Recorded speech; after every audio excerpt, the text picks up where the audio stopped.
Hey, everybody. We're going to be talking about the Mandalorians and who they are.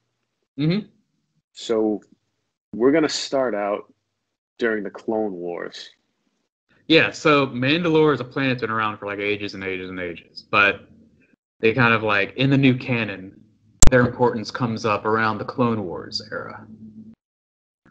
So when we first meet them in the Clone Wars, they recently just had a civil war, basically pacifists versus non-pacifists, and ironically, the pacifists won. And they're led by the new Duchess Satine Kryze. She's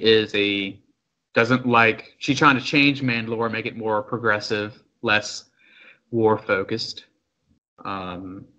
She's the sister of Bo-Katan, who we'll get to in a little bit, but she shows up in Mandalorian, Katie Sackhoff's character. And as a small aside, Satine has a little bit of a history, smoochy history with Obi-Wan. So, Hello there. Hello there, indeed. So we meet Mandalorians and Mandalore. They're led by Duchess Satine, and she's having some problems with this group called Death Watch, who, if you might remember, are the group that ends up adopting little Jinjarin Mandalorian from the show. But anyway, they're having troubles. Ends up that one of her governors, Pre Vizsla, has been secretly the head of Death Watch. So they're having like he wants Mandalore to be more traditional and more warrior focused. Bo-Katan wants it to be more progressive and peaceful. And while Mandalore is technically neutral in the Clone Wars, Obi-Wan's still trying to help his old girlfriend. So it ends up happening that Darth Maul, who's now just Maul now because he lost his day job, he teams up with Death Watch, and they end up winning. They kill Satine and take over Mandalore.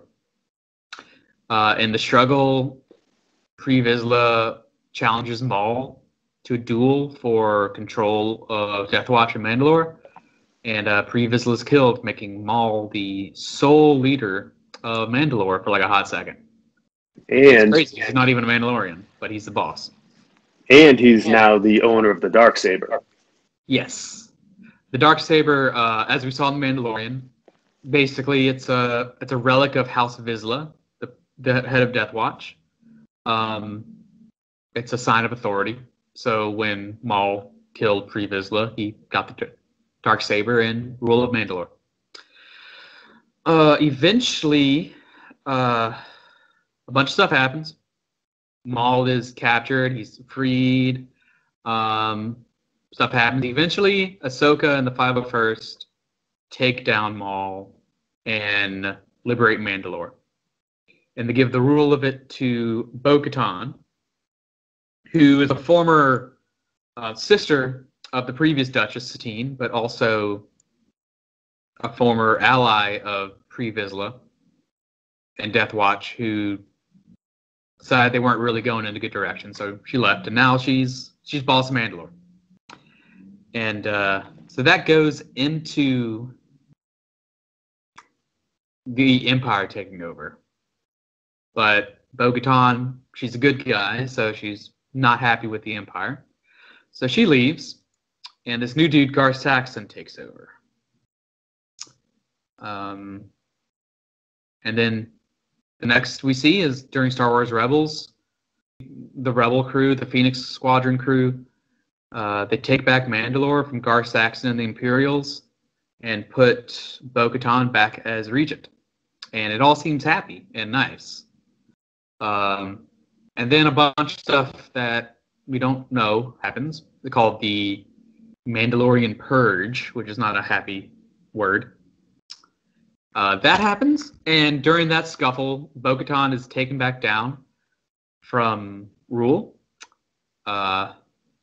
Los Pollos Hermanos guy, Moff Gideon, gets the Darksaber. And that leads into where we're at during the beginning of Mandalorian. Mandalore has been somehow purged, or a lot of Mandalorians are dead or in hiding. We don't know details. Empire has control of what's left. Yeah, Bo-Katan's trying to take back Mandalore and the Darksaber from the Empire. And we leave it at season 2 with Din Djarin has the Darksaber.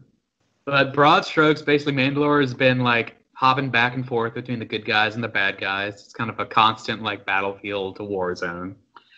And last we heard of it, the Empire was just like, screw it, we're just going to purge everybody. Don't know if that means maybe Mandalore's like literally not there anymore. Maybe it's like uninhabitable. Maybe they just killed a bunch of people.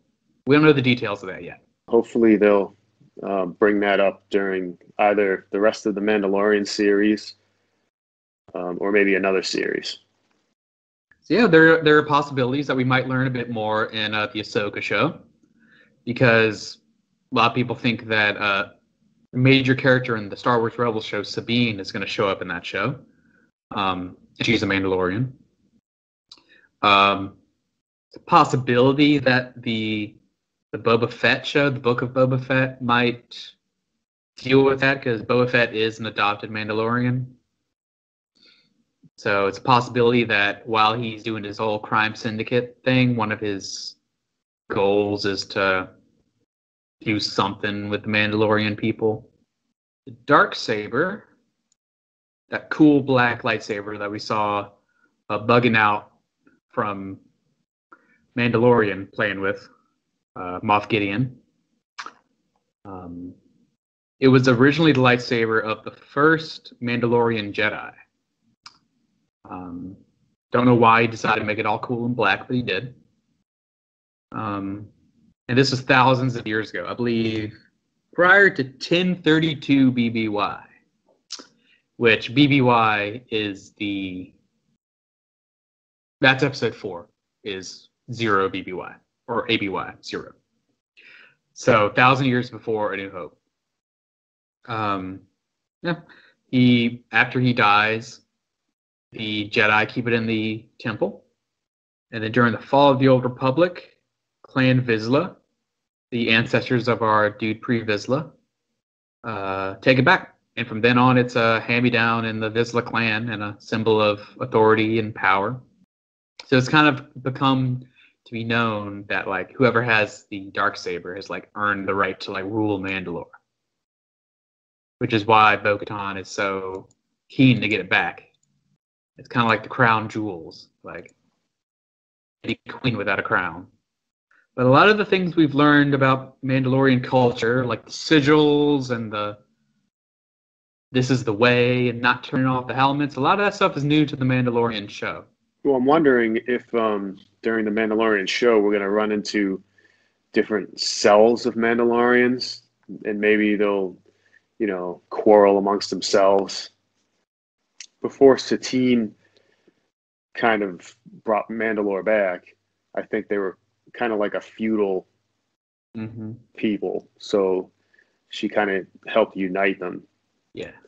And Bo-Katan reunited them when she took Mandalore back from the Empire the first time.